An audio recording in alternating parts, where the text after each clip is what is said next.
Ladies and gentlemen, we present at this time the regular Sunday afternoon address of Father Charles E. Coughlin from Royal Oak, Michigan.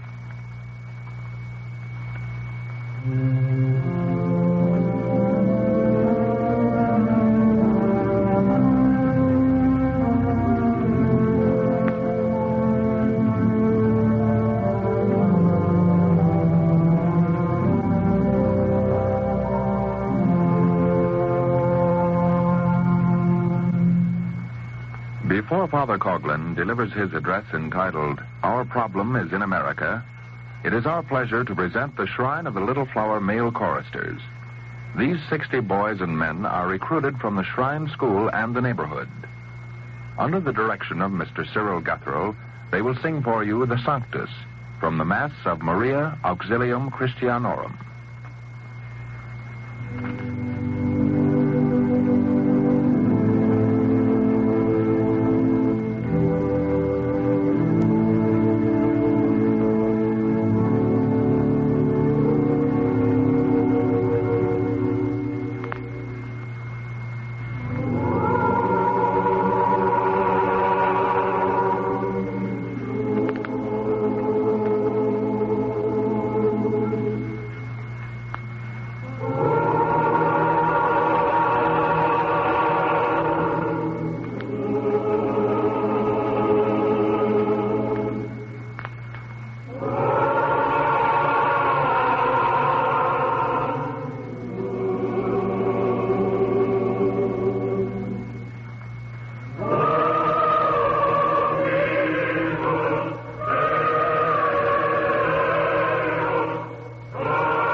This afternoon, Father Coughlin will speak to you on a subject which touches upon European affairs and our relation to the present crisis. This address, according to our estimate, will evoke more controversy than those which he previously delivered. He takes a bold stand for Christianity and Americanism. The current events and historical background used in this address challenge the interest of all listeners. Please be informed that a copy of this address is yours for the asking. Write directly to Father Coughlin at Woodward and 12 Mile Road, Royal Oak, Michigan. Last Sunday, Father Coughlin spoke to you about a nationwide anti-war contest. He has entrusted me with the conduct of this great competition. Therefore, as contest manager, permit me for a few moments to give you the facts concerning this most worthy enterprise. $16,000 in cash prizes will be paid to 135 readers of Social Justice magazine between today and July 1st. These handsome awards, 135 of them, will go to winners in the Social Justice magazine anti-war essay contest. You can win as high as $1,500 in cash by writing a short essay on the attitude America should take on foreign war. This great nationwide educational competition is for every American or Canadian, regardless of race or creed, above the 4th school grade.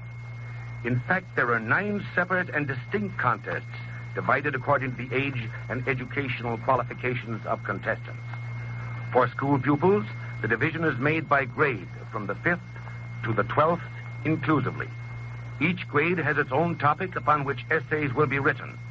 Each grade has its own separate list of cash prizes. A contestant in one grade will not in any way be in competition with pupils in higher or lower grades. And consider for a moment these substantial cash prizes. Pupils of the 5th, 6th, and 7th grades who send in the best essays on America's attitude towards foreign war will win grand prizes of $500. Grand prizes for the 8th, 9th, and 10th grades are $700, $800, and $900 respectively. And the grand prizes for the 11th and 12th grades are $900 and $1,000 respectively. The total of cash prizes to be awarded to school pupils is $12,250. And now for adults, those who are no longer school pupils. Grown-up men and women in the United States and Canada will compete for $3,750 in cash prizes in the All-American division of this great contest. The topic is, how best can America be kept out of war? An adult in the All-American division will in no way be in competition with school pupils. All essays submitted in the contest, which officially opens on April 3rd, will be judged by a select board of judges, of which Father Coughlin will act as chairman. Enter this great contest today.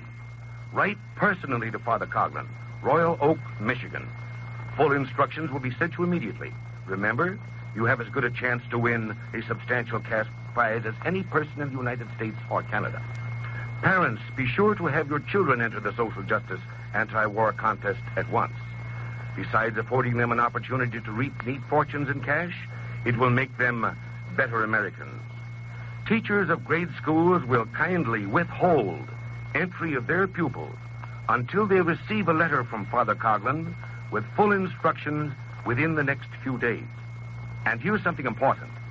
For the convenience of those of the radio audience who are not subscribers to Social Justice Magazine, a trial subscription of 3 months will be given you if you enter the anti-war contest. This trial subscription is absolutely free to all persons who are not now subscribers and who enter the anti-war contest at once. Just write to Father Coughlin today. State in your letter that you wish to compete for the cash prizes in the anti-war essay contest. Please be sure to write Contest Department in the lower left-hand corner of your envelope. Immediately your letter is received, you will be placed on the subscription list for 3 months, free, and all instructions regarding the anti-war essay contest will be sent you. Remember, you can win $1,500 by June the 10th, the closing date of the contest. So, write to Father Coughlin today. And now, Father Coughlin, in his address, Our Problem is in America. Good afternoon, my friends. Yesterday, New York was the scene of another parade. Many thousands of people, innocent people, duped by propaganda and leftist leadership, joined the procession to protest against Hitler's seizure of Czechoslovakia. The entire world sympathizes with the Czech people. Since the 15th century, until the signing of the Peace Treaty of Versailles, this nation was without an autonomous government. For 20 years, this synthetic republic, torn with internal dissension and besieged with external aggression, dissolved into thin air without a shot having been fired. Thus we mark the passing of another so-called democracy. Once again, therefore, the cry is raised in America to save democracy. However, it is raised mostly by those who are more interested in destroying Germany than they are in restoring Czechoslovakia. It is no wonder that a great sector of American opinion questions the motives of the men and women who are responsible for yesterday's parade. Inspect the records, and you will find that these professional sympathizers are not so much concerned with democracy as they are with other hidden objectives. They are the same group that was silent when Christians were persecuted unto death in Mexico in the name of democracy. They are the same group that for 6 years has been busy boycotting more than 60 million Christians, Catholic and Protestant, resident in the Third Reich in the name of democracy. They are the same group that openly supported the loyalist communists in Spain, interesting themselves to the extent of organizing men, money, and propaganda in America to help murder priests, nuns, and civilians in the name of democracy. They are the same group that applauded the recognition of the blood-drenched flag of Soviet Russia and failed to protest the murder of more than 20 million Christians in the name of democracy. They are the same group that aided and abetted the growth of radicalism in America, both in the ranks of government and labor, in the name of democracy. For these persons, the dissolution of Czechoslovakia is but a convenient occasion to further the cause of tyranny and aggression in the name of democracy. An occasion to sound the drums of international war with the hope of stimulating the wicked passion of hate in the breasts of innocent citizens in the name of democracy. I am of the opinion that there are a sufficient number of Americans ready to challenge them because we suspect the subversive motives which they hide under the sanctimonious veil of their sympathy. How many in this audience are aware that artificial synthetic republic of Czechoslovakia was born in Pittsburgh, Pennsylvania? Although its originators understood that Slovakian water and Czech oil were never intended to mix, although this young republic was doomed to dissolution from the outset because it was established under the false principle of racial conflict within the precincts of a nation, its creators cared not so long as it served their purpose. Again, I repeat, our sympathies are extended both to the Czechs and to the Slovaks, whom miscreants throughout the ages have used as pawns upon the chessboard of politics.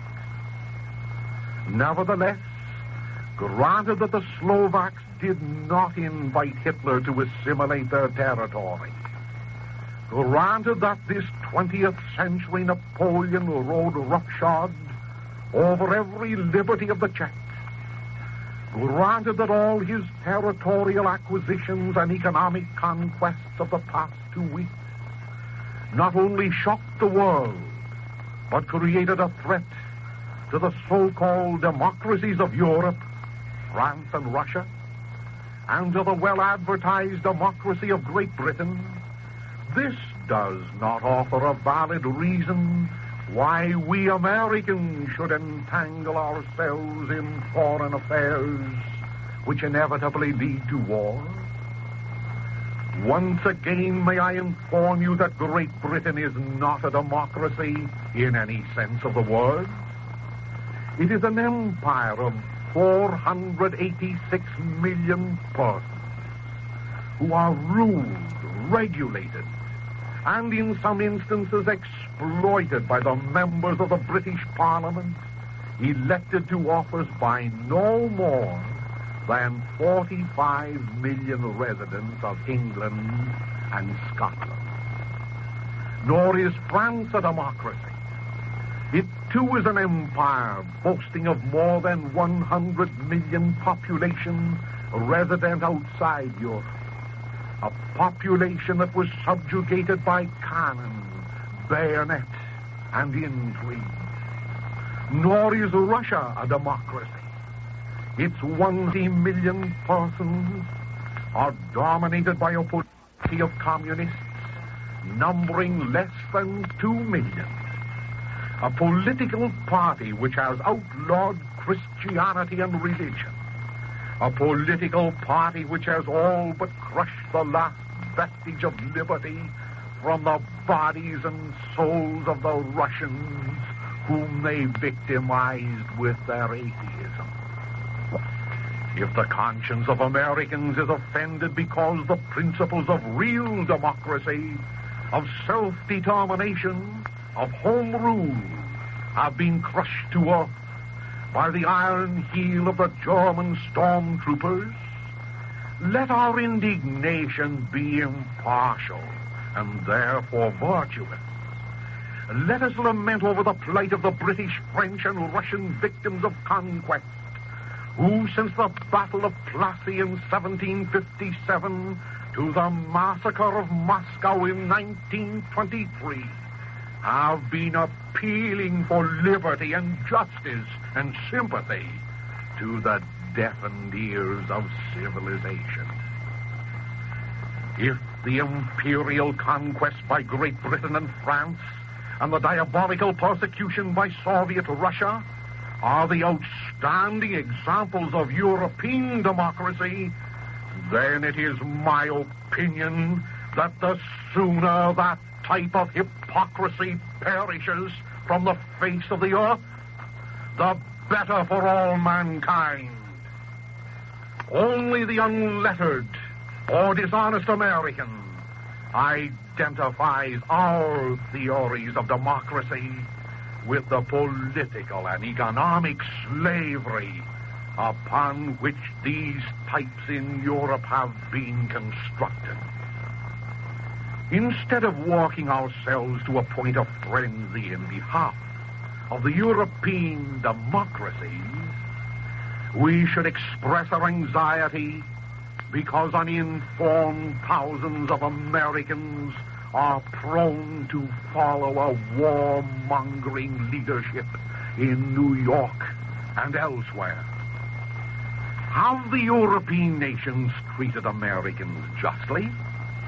For the past 20 years, they've been molding cannons, building battleships, constructing marginal lines, and spending billions upon billions of dollars in preparation for the forthcoming war that was hatched at the unjust Treaty of Versailles. Have these nations repaid us the debts which they owe? Millions upon millions of dollars were loaned by the United States of America for Germany's rehabilitation following the World War. These obligations were repudiated. Billions upon billions of dollars were loaned to England and France before our entrance into the World War, during our participation in it, and again after the Peace Treaty of Versailles. Were these obligations honored? Since 1918, more than $91 million was loaned to the Republic of Czechoslovakia. More than 20 years have elapsed, and not 1 penny even of the interest on that loan has been repaid. A loan which now amounts to $193,576,596. In all, more than $30 billion have been poured into Europe by you, the American taxpayers.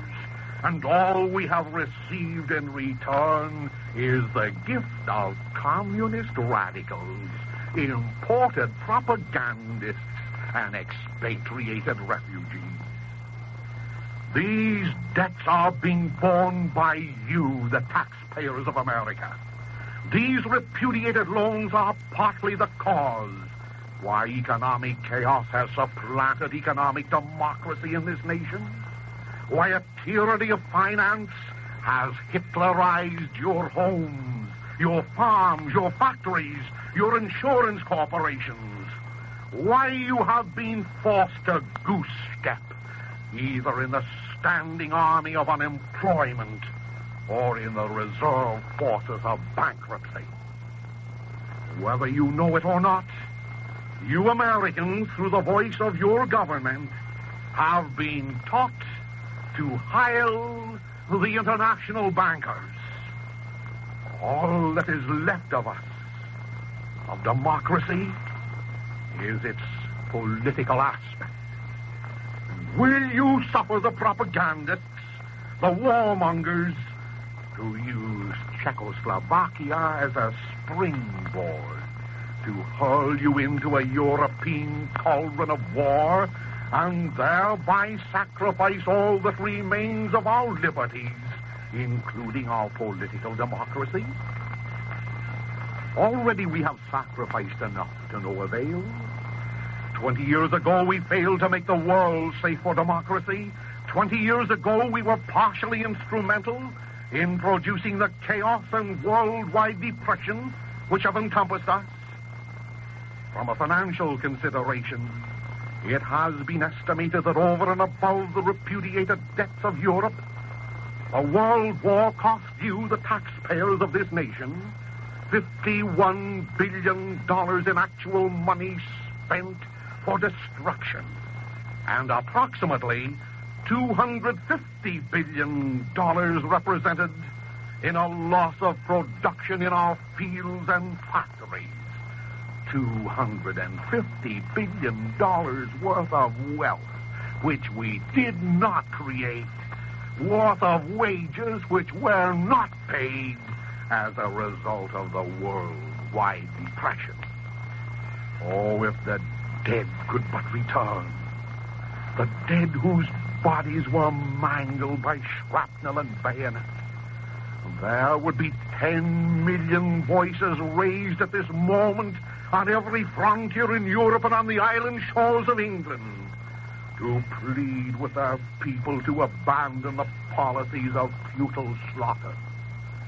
Ask the impoverished Frenchman or the tax-burdened Englishman what benefit the world war produced. He will tell you that wars settle nothing, that they produce nothing but misery and devastation.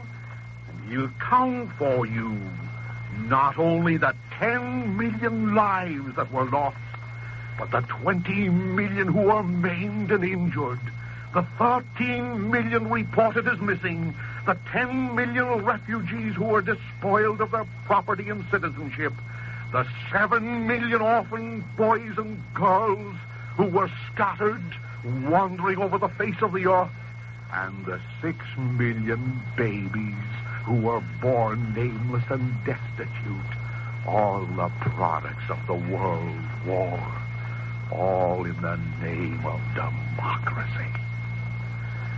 Do you appreciate what these numbers mean? Pause to picturize them. If for yesterday's parade in New York City, we could substitute the parade of the 10 million dead soldiers marching from sunrise to sunset 5 abreast, they would require 92 days to pass a given point, and they would raise their voice in loud acclaim to inform the world that wars are the great destroyers and catchwords like democracy are the great betrayers. Already you taxpayers of America are overburdened with debt. Do you recognize that more than 60 cents of every tax dollar you contribute to government is used to defray the expenses of the last war and to prepare for the next? Do you recognize that the cost of our entrance into another world war will mean the abolition of private industry and of representative government? I ask you, has war become our chief industry? Has slaughter become our chief concern? Will the propaganda which once seduced us to leave our own in order to make the world safe for democracy, will this same propaganda succeed again?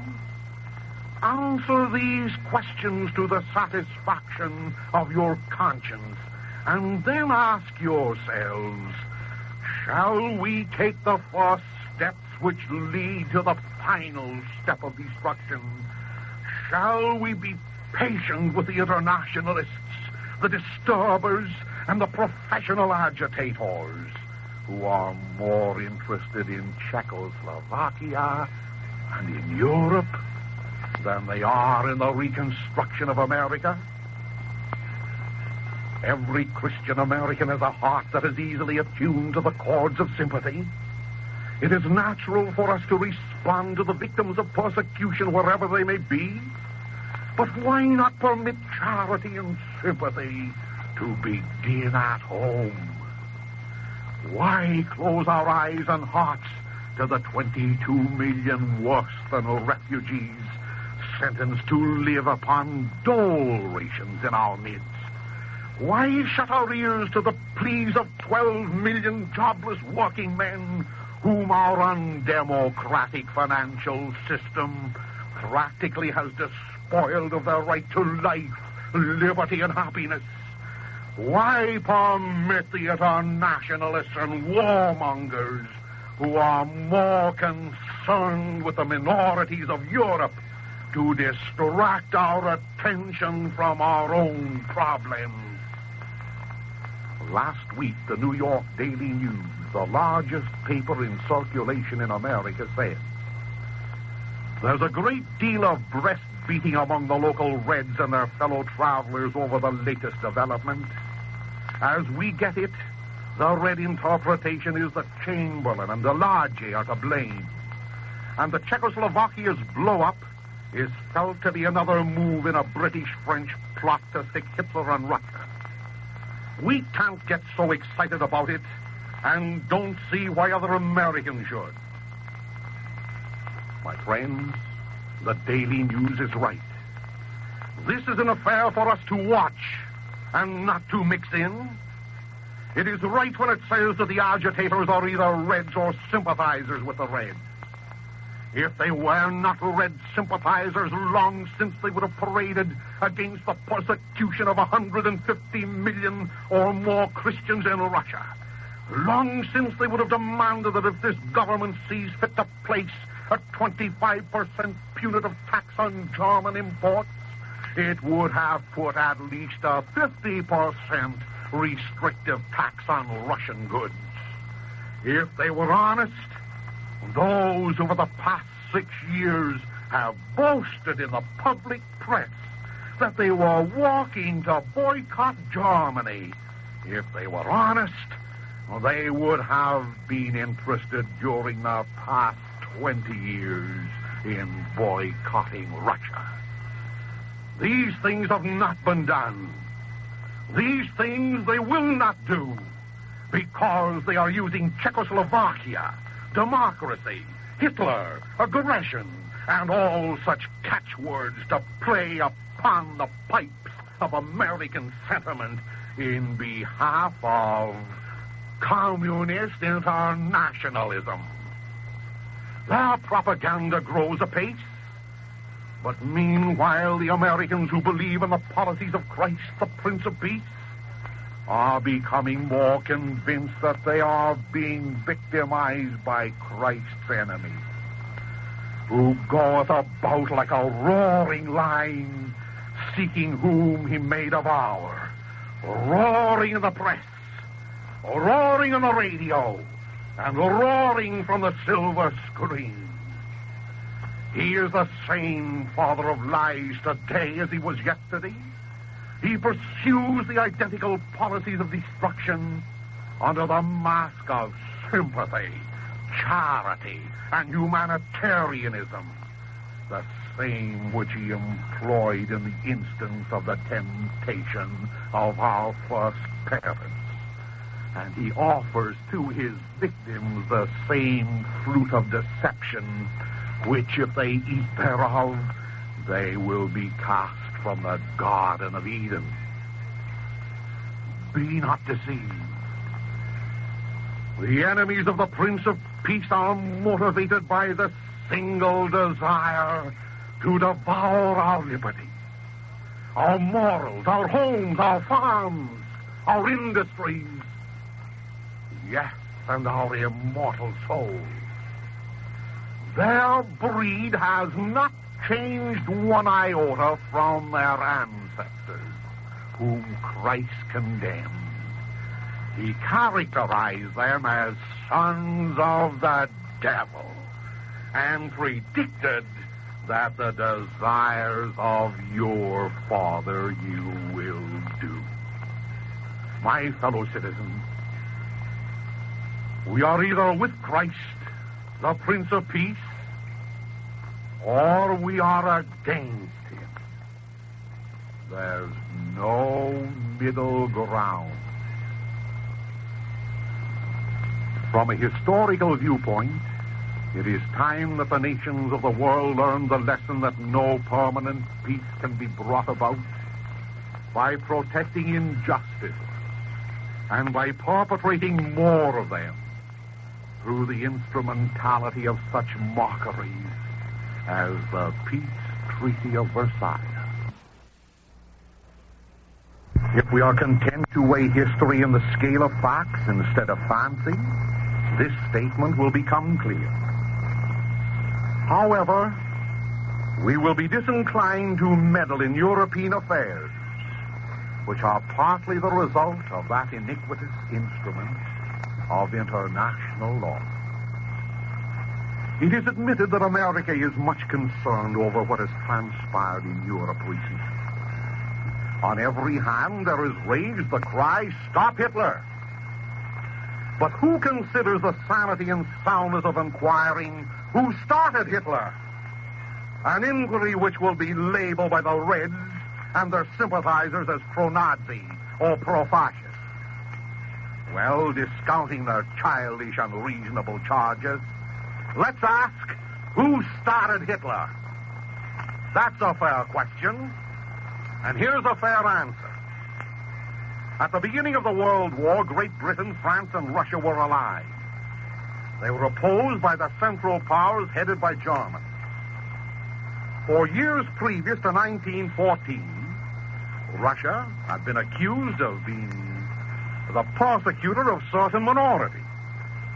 Thus, seizing the occasion of the World War, international bankers, both in Germany and the United States, bought and paid for a revolution within Russia and forced her to sign a separate peace with Germany. And from that moment on, it appeared as if victory were on the side of the Kaiser. Within a year, the Russian Revolution evolved into ripe, red, rank communism. Eventually, America cast her lot with England and France. Meanwhile, there began the slaughter of Christians in the land of the Soviets. 20,400,000 of them gave up their lives under Lenin and Trotsky and their fellow assassins. From the outset, communism was international.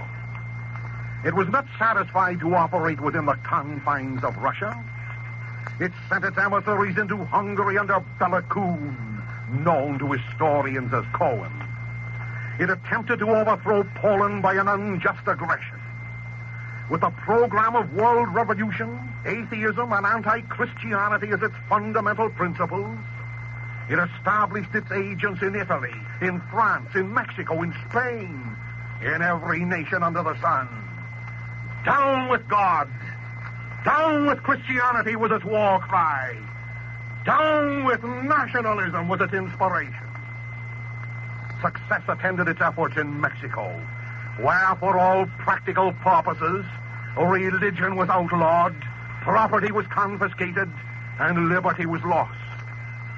Spain likewise became its victim. These things we Americans know, but we are not so well informed about Germany.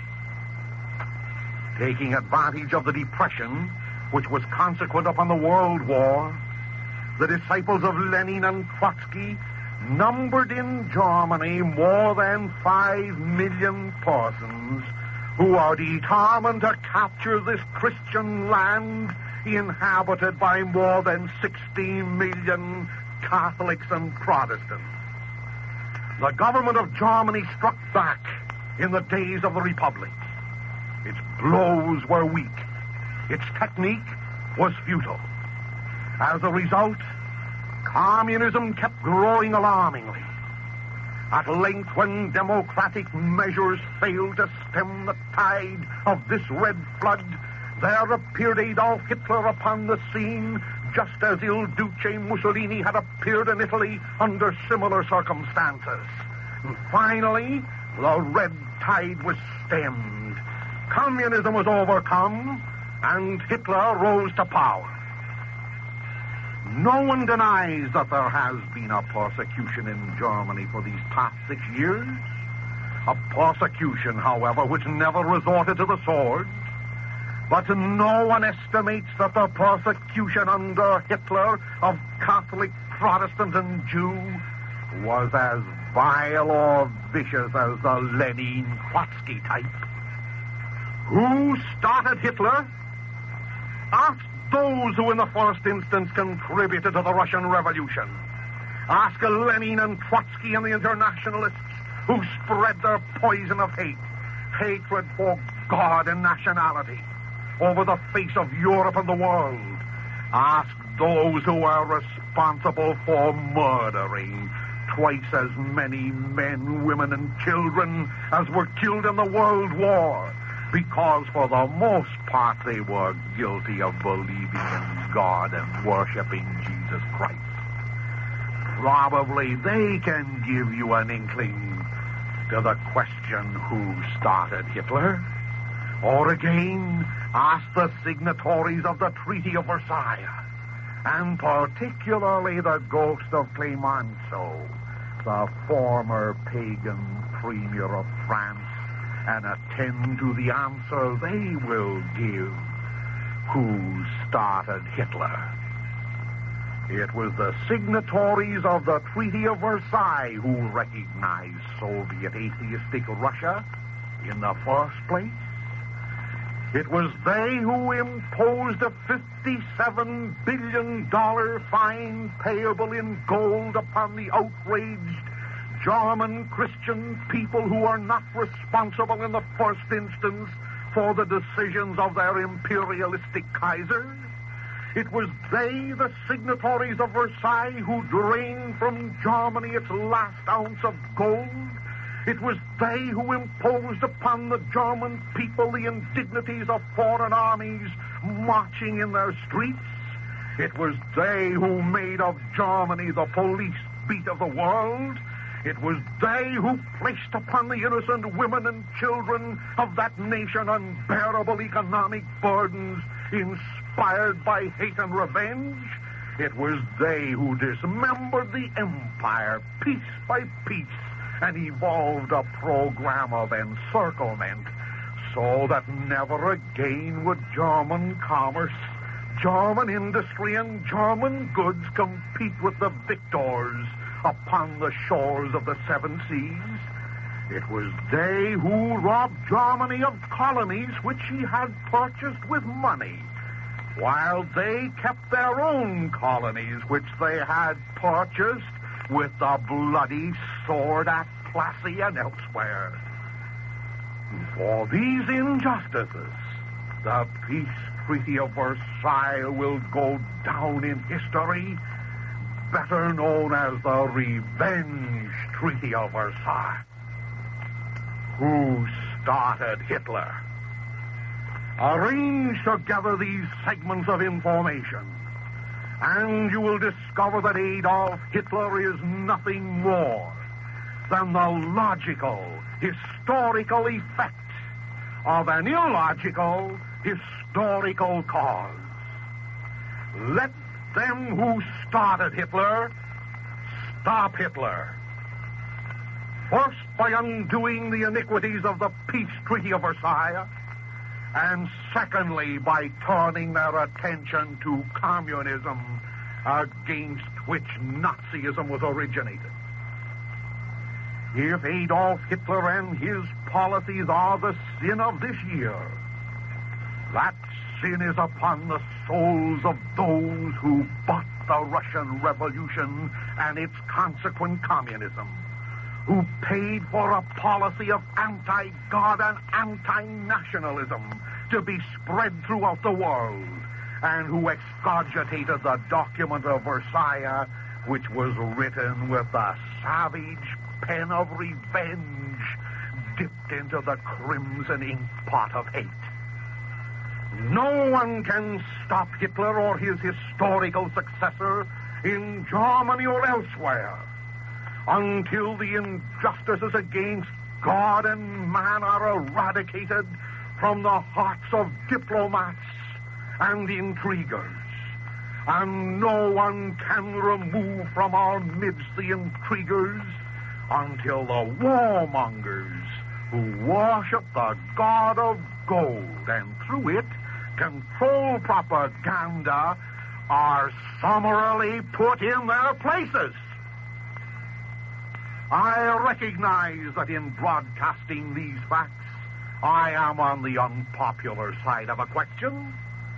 Probably more letters of condemnation shall reach my desk than letters of commendation. But I also recognize that centuries ago, he became unpopular who was the first to drive the money changers from the temple. They who turned a house of prayer into a den of thieves.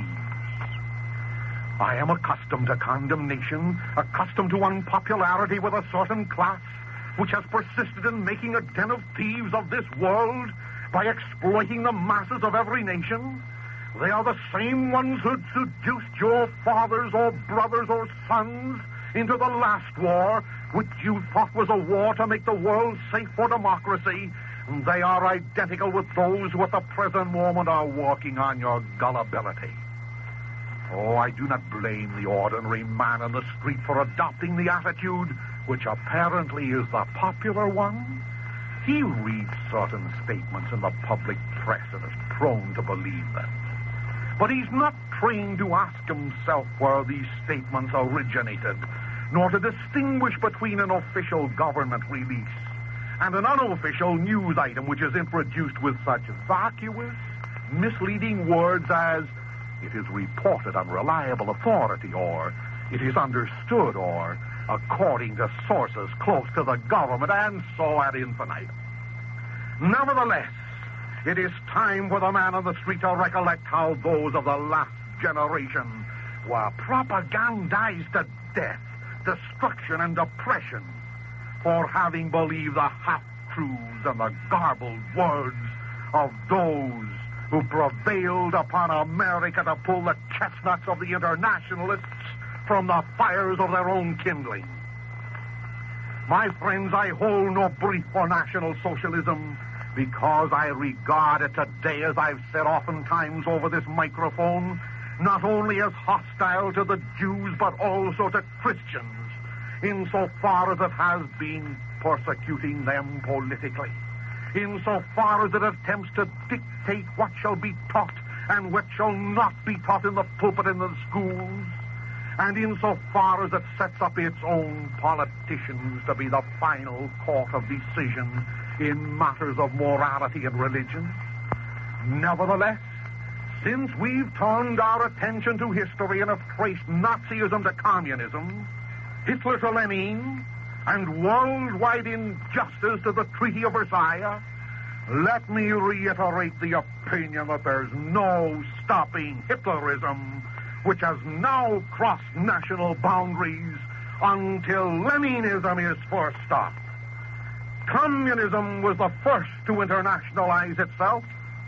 It was the occasional cause, at least, of Hitler's genesis, and as long as it persists in its activities and is protected under the subterfuge of democracy, so long can the world expect a long line of Hitleresque aggressors. If real democracy and Christianity in America or elsewhere are unable to stamp out the scourge of Moscow, and it is my hope that we Americans will succeed in doing it now that the followers of Christ are aroused,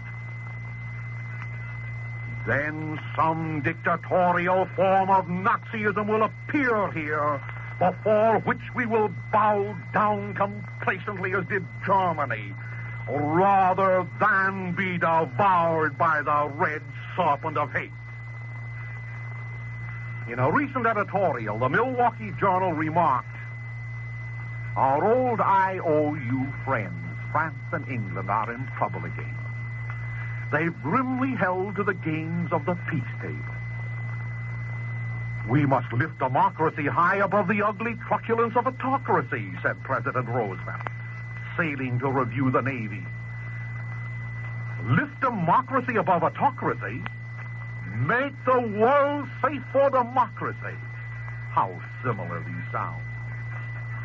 But whoever cherishes democracy should realize that no nation will emerge from another world conflict without a dictator at its head. No nation will be able to survive the ruin and decay of another such struggle with its depressions, its unemployment, and wreckage of trade, and its destruction of national wealth, except under dictatorship. In these 20 years, we ought to have learned some things. We ought to have learned to be very careful not to be jockeyed into a corner from which there's no escape except through war.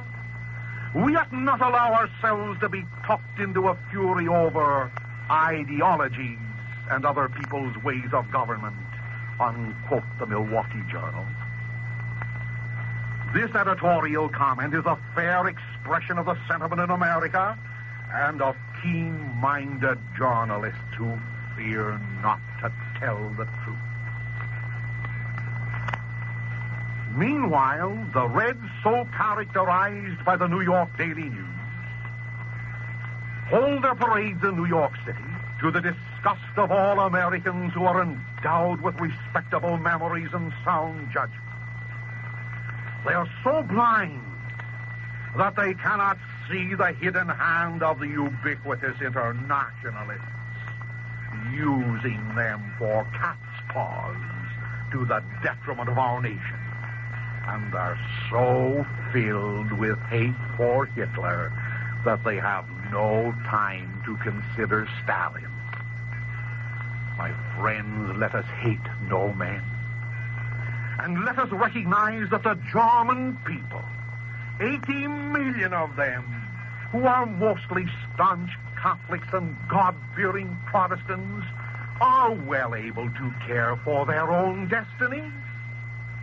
Time, the healer of all things, eventually will demand an accounting from the Rosenbergs, the Goebbels, the Goerings, and the Hitlers, none of whom would have been in existence today unless the circumstances of Versailles and of communism had called them into being. All these things taken into consideration should incline Americans and the lovers of the Prince of Peace to protest vigorously against this red internationalist propaganda which is inciting our people to take the first steps which lead to the ultimate steps of war and destruction. But as much as the followers of social justice are disinclined to grasp the blood-stained hand of Moscow, they do not subscribe to any theory for boycotting Russia, for that is not a step in the right direction by those who entertain hope of converting Russia.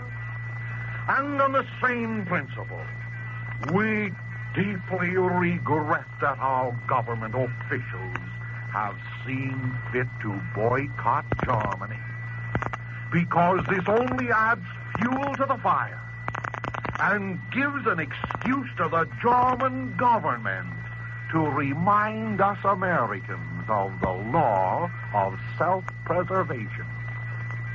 It might be well then to ask ourselves these questions. Should not the European nations be more concerned with Germany's aggressions than we are in America? If so, What European nation has had recourse to the boycott against either Russia or Germany?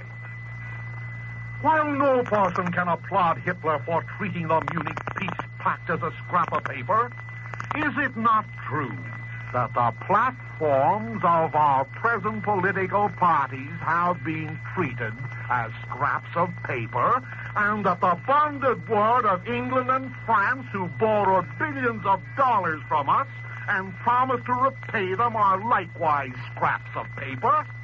As a matter of fact, what national or international document has not been treated as a scrap of paper? As a parting thought, I leave this with you. Already 75% of all population can testify that there's no semblance of economic democracy in the United States. Is this, then, the type of government that we wish to inflict upon Europe, where, despite all her faults and persecutions, Portugal, Spain, Italy, and Germany have thrown off the yoke of international banking and solved the problem of unemployment? It is true this has been accomplished with a loss of political liberty, but, my friends, we in America still possess a portion of that political liberty.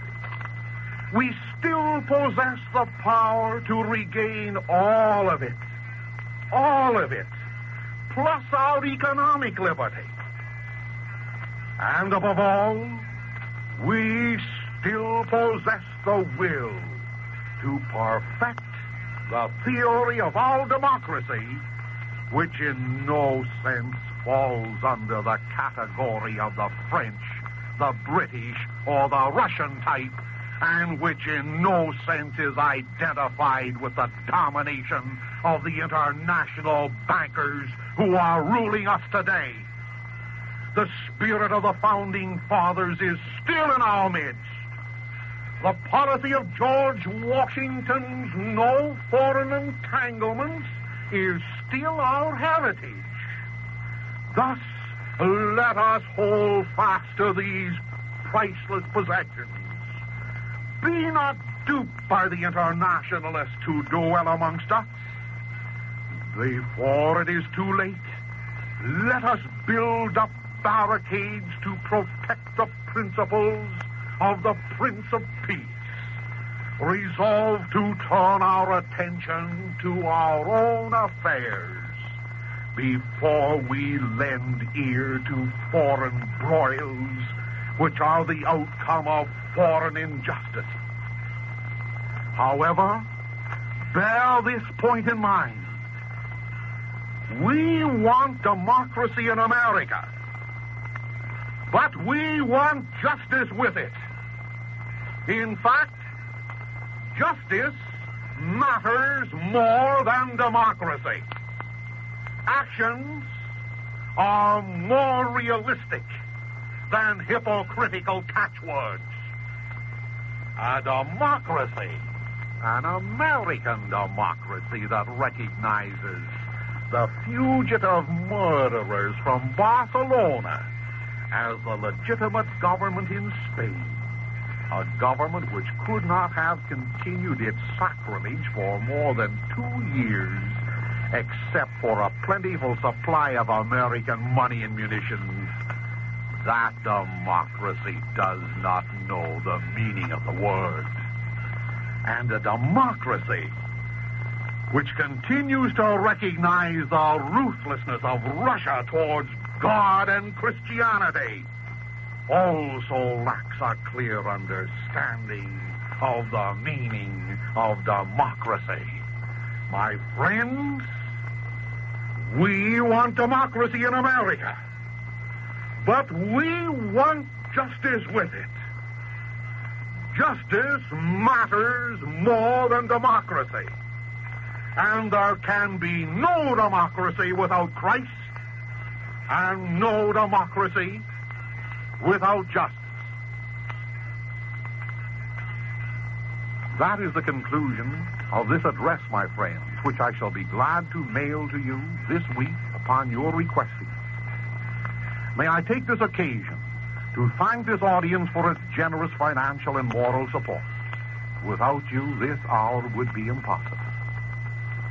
Of course, it is impossible for me to include many thoughts in these Sunday lectures. To supplement these talks and to keep you informed on the most important activities of Congress and the happenings in Europe and America, I edit this weekly magazine, Social Justice, which favors no political party, which accepts no advertising, and which is dedicated to battle against persecution and for social justice wherever it exists. Its editorial matter, of course, is opposed to communism and Nazism both. It stands for the principles of staunch Christianity, and its motive is to restore democracy to America, where democracy is fast falling into disrepute. Flooded as we are with weekly periodicals which are extremely partisan, un-American, and radical, under the guise of truth, I'm encouraged to ask you to join with our subscribers in supporting social justice. And particularly, do I ask you to become a distributor in your own neighborhood and to enter this contest for the school children between the grades of 5 and 12, 5th and 12th grades. This contest and all appertaining to will appear in full in next Sunday's Social Justice magazine. I would that 100,000 children and adults will find time to compete, find time to strike a blow for democracy and Christianity in America. God bless every one of you. And now, Mr. Franklin Mitchell. The Little Flower male choristers, directed by Mr. Cyril Guthrow, sing for us Populi Meus by Palestrina.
those of you desiring copies of the address, Our Problem is in America, given by Father Coughlin this afternoon, write directly to Father Coughlin at Royal Oak, Michigan.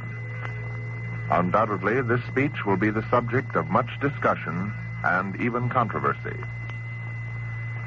Until next Sunday afternoon, this is your announcer, Franklin Mitchell, bidding you good afternoon.